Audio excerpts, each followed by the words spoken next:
37वें अध्याय के मंत्र संख्या 9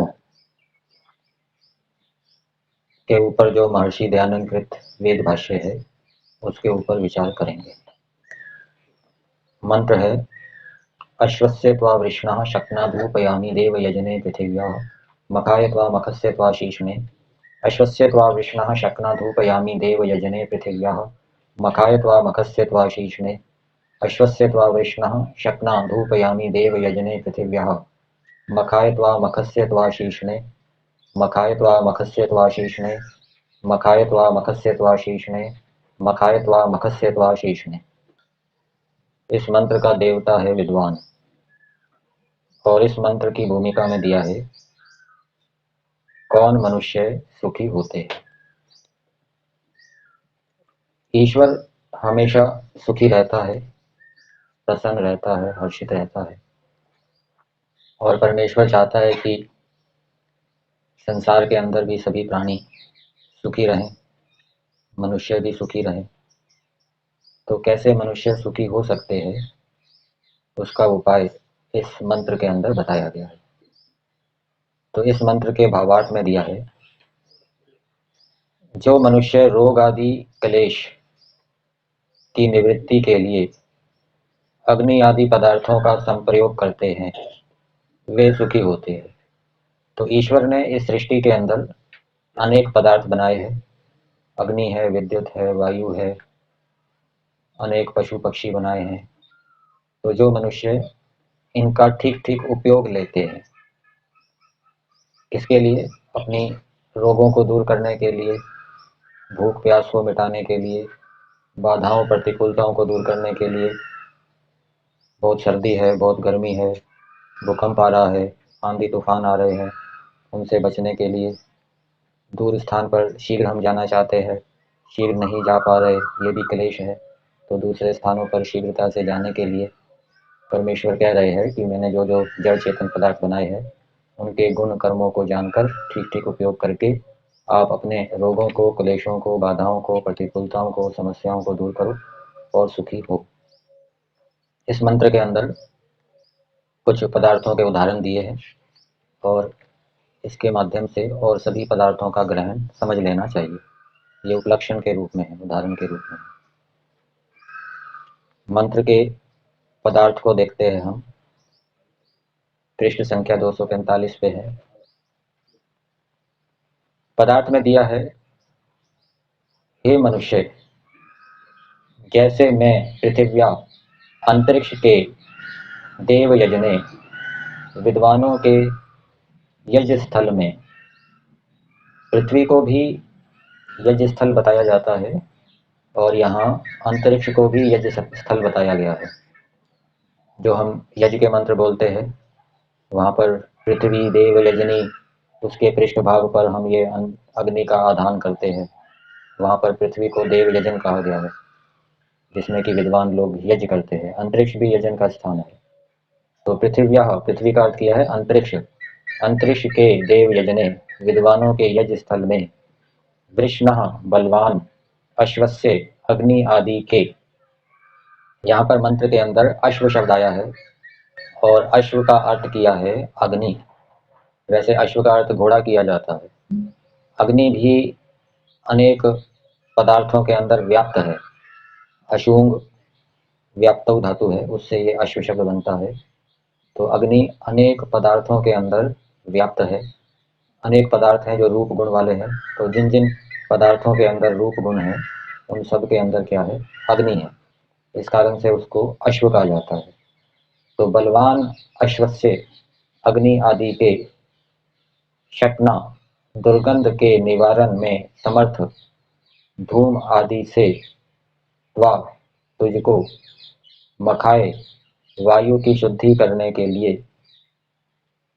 धूपयामी, ये अंत में जो क्रिया आई है धूपयामी, ये इसके साथ जुड़ जाएगा। तुझको मैं अच्छी प्रकार से तपाता हूँ, संतप्त करता हूँ। तो यज्ञ के अंदर वायु की शुद्धि होती है।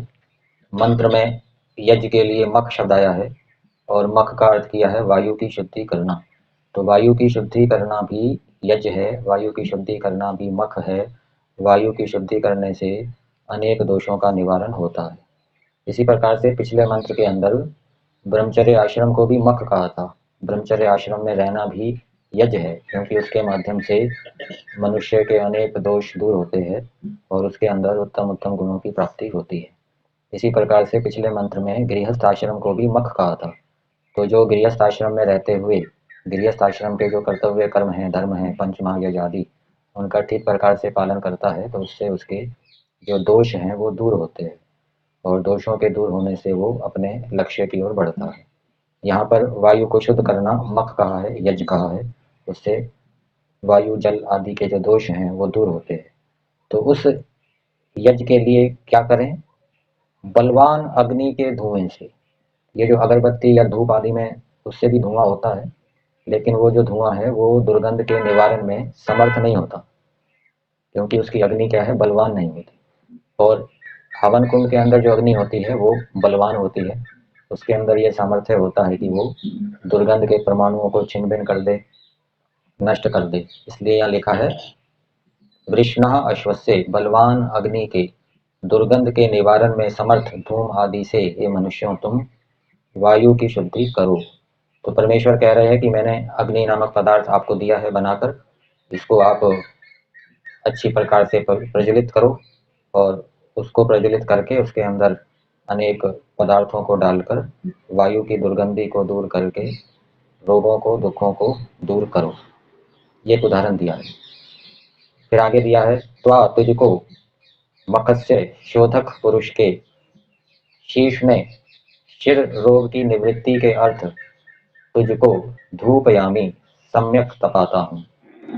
तो जो यज्ञ कर रहा है, यज्ञ कुंड के चारों ओर बैठा है जो, वो क्या है? शोधक है। वो वायु जल की शुद्धि कर रहा है। तो जो यज्ञ करता है, यज्ञ से रोगों की भी निवृत्ति होती है। आजकल जो यज्ञ के माध्यम से चिकित्सा की जाती है उसका संकेत यहाँ मंत्र के अंदर दिया है। तो यज्ञ के अंदर सामग्री में ऐसे पदार्थों को डाला जाए जिससे कि सिर रोग की निवृत्ति हो। ये तो उदाहरण के लिए है, और भी शरीर के अंदर जो जो रोग हैं उन रोगों की निवृत्ति के लिए बलवान अग्नि के अंदर ऐसे ऐसे पदार्थ डालने चाहिए जिससे कि वो रोग क्या है? दूर हो। तो रोगों की निवृत्ति के लिए भी बलवान अग्नि का प्रयोग करो, ये ईश्वर का आदेश है। और जलवायु की शुद्धि के लिए भी बलवान अग्नि का प्रयोग करो। जो निर्बल अग्नि है उसमें दुर्गंधी अथवा रोगों को निवारण करने का सामर्थ्य नहीं मिलेगा। फिर आगे दिया है पृथिव्या, पृथ्वी के बीच विद्वानों के देव यजने, यज्ञ स्थल में।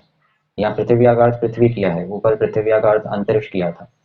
यज्ञ स्थल में वृष्णः, वेगवान, अश्वस्य, घोड़े की शकना, लेंडी, लीद से तुझको मखाए, पृथ्वी आदि के ज्ञान के लिए तुझको मखस्य, तत्वबोध के शीर्षणे, उत्तम अवयव के लिए धूपयामी यहाँ पर भी जुड़ जाएगा, सम्यक तपाता हूँ। तो यहाँ पर मख के दो अर्थ किए हैं। पृथ्वी आदि पदार्थों का ज्ञान करना, पृथ्वी जल अग्नि वायु आकाश और भी जो पृथ्वी जल अग्नि से मिलकर बने पदार्थ हैं, धातुएं हैं, रसायन हैं, उन सब पदार्थों के गुण कर्मों को जानना, ये भी क्या है? मख है। इसको यज्ञ कहा है। और तत्वबोध, ठीक ठीक पदार्थों के स्वरूप को जानना, तत्व का मतलब पदार्थों के स्वरूप को ठीक ठीक जानना, ये भी यज्ञ है। और ठीक ठीक पदार्थों के स्वरूप को कौन जानेगा? एक व्यक्ति पदार्थों के स्वरूप को जानने के लिए प्रयास तो कर रहा है, लेकिन उसका मन इंद्रियों के ऊपर नियंत्रण नहीं है, वो शुद्ध आचरण से युक्त नहीं है, ईश्वर की उपासना नहीं करता, योगाभ्यास नहीं करता, तो वो पदार्थों के गुण कर्म स्वभावों के स्वरूप को, गुण कर्म स्वभावों को ठीक ठीक नहीं जान पाएगा। और जो जितेंद्रिय है, ईश्वर की उपासना करता है, शुद्ध आचरण वाला है, योगाभ्यास से युक्त है, ऐसा व्यक्ति यदि पृथ्वी आदि पदार्थों को जानने के लिए प्रयास करेगा, उनके गुण कर्म स्वभावों को जानने के लिए प्रयास करेगा, तो वो उनके ठीक ठीक स्वरूप को जान पाएगा। तो यज्ञ करने से तत्व बोध की प्राप्ति होती है, यज्ञ करने से विवेक की प्राप्ति होती है, यथार्थ ज्ञान की प्राप्ति होती है। यज्ञ कारण है। और दूसरा मख का अर्थ किया है पृथ्वी आदि के ज्ञान, पृथ्वी आदि को जानना, ये भी यज्ञ है। और पृथ्वी आदि को जानना कैसे, क्या प्रक्रिया है, वो मैंने अभी बताई। उस प्रक्रिया से युक्त होकर यदि पृथ्वी आदि पदार्थों को जानेंगे तो वो यज्ञ कहलाएगा। और उसका परिणाम है तत्वबोध। ये जो दूसरा अर्थ किया है तत्वबोध, ये इसी का परिणाम है। तो उस तत्वबोध के उत्तम अवयव के लिए, अर्थात अच्छी प्रकार से हम अधिक श्रेष्ठ तत्वज्ञानी हो, पृथ्वी आदि पदार्थों को ठीक ठीक जानने वालों में हम सबसे अधिक हो, ये ईश्वर का आदेश है। और यहाँ पर उदाहरण दिया है, वेगवान घोड़े की लींद से। तो ये तो उदाहरण के लिए है। घोड़े का मूत्र है या लींद है, उनको भी रोगों की निवृत्ति के लिए प्रयोग करना चाहिए। जैसे गाय का गोबर आदि का प्रयोग किया जाता है पंचगव्य आदि के माध्यम से, वैसे ही घोड़े की लीद और मूत्र आदि का प्रयोग भी रोगों की निवृत्ति के लिए मनुष्यों को करना चाहिए। उनके गुण कर्म स्वभावों को जानना चाहिए और उसके माध्यम से रोगों की निवृत्ति करनी चाहिए। और भी पशु हैं, वो भी हम यहाँ पर ले सकते हैं, यहाँ उदाहरण के रूप में है। फिर आगे दिया है,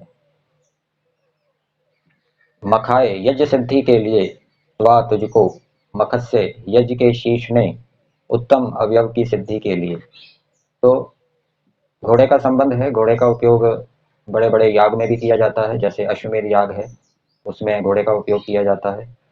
और भी दूसरे याग हैं, उसमें दूसरे पशुओं का उपयोग किया जाता है। गाय को बांधा जाता है, उसका दूध निकाला जाता है। तो ये जो पशु हैं, परमेश्वर कह रहा है कि मैंने जो पशु बनाए हैं उनके माध्यम से तुम यज्ञों की सिद्धि करो। उनके माध्यम से, उनके जो गोबर है या मूत्र है और भी जो चीजें हैं, उनके माध्यम से तुम रोगों की निवृत्ति भी करो और इस प्रकार से तुम सुखी होवो। फिर आगे दिया है, पृथिव्याः भूमि के बीच देव यजने, विद्वानों की पूजा के स्थल में वृषणः बलवान अश्वस्य शीघ्रगामी अग्नि के शकना तेज आदि से त्वा आपको, मखाए उपयोग के लिए, तुझको उपयुक्त करने के शीर्ष ने उत्तम अवयव के लिए त्वा, मखाए, ये यश की जगह यज्ञ कर लीजिए, मुद्रण में गलती है। यज्ञ के लिए त्वा तुझको, मत्स्य यज्ञ के शीर्ष में उत्तम अवयव के लिए, आगे वो पुनरावृत्ति है। तो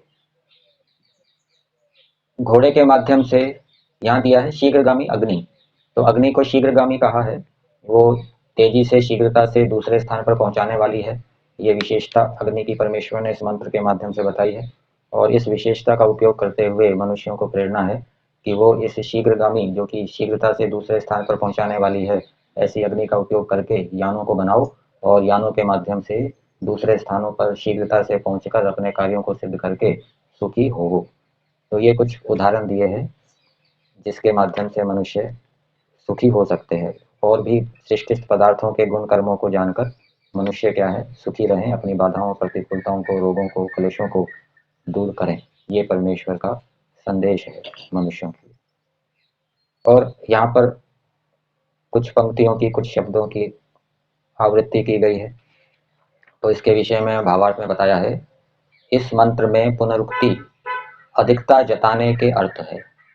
जैसे पुनरुक्ति के अनेक अर्थ होते हैं। पुनरुक्ति का अर्थ ये भी होता है कि शीघ्रता करना। जैसे किसी को कहा जाओ जाओ जाओ, तो इसका अर्थ क्या लिया जाता है, शीघ्रता से जाओ, जाओ जाओ। और कहीं कहीं तो क्रियापद के साथ पुनरुक्ति है, कहीं पर शब्दों के साथ पुनरुक्ति होती है। गांव गांव में जाओ, गली गली में जाओ, तो वहां पर क्या अर्थ होता है, व्याप्ति होती है, प्रत्येक गांव में जाओ, प्रत्येक गली में जाओ। इसी प्रकार से यहाँ पर जो पुनरुक्ति की गई है ये अतिशय है, अर्थात मनुष्यों को ईश्वर द्वारा रचित पदार्थों का अत्यंत उपयोग करके सुखी होना चाहिए। ठीक है। और वो जो उपयोग करना है वो शास्त्र पूर्वक करना है, किसी प्रकार से दूसरे प्राणियों को हानि ना हो, दूसरे प्राणियों की क्षति ना हो, इस प्रकार से उनका उपयोग करके मनुष्य सुखी हो।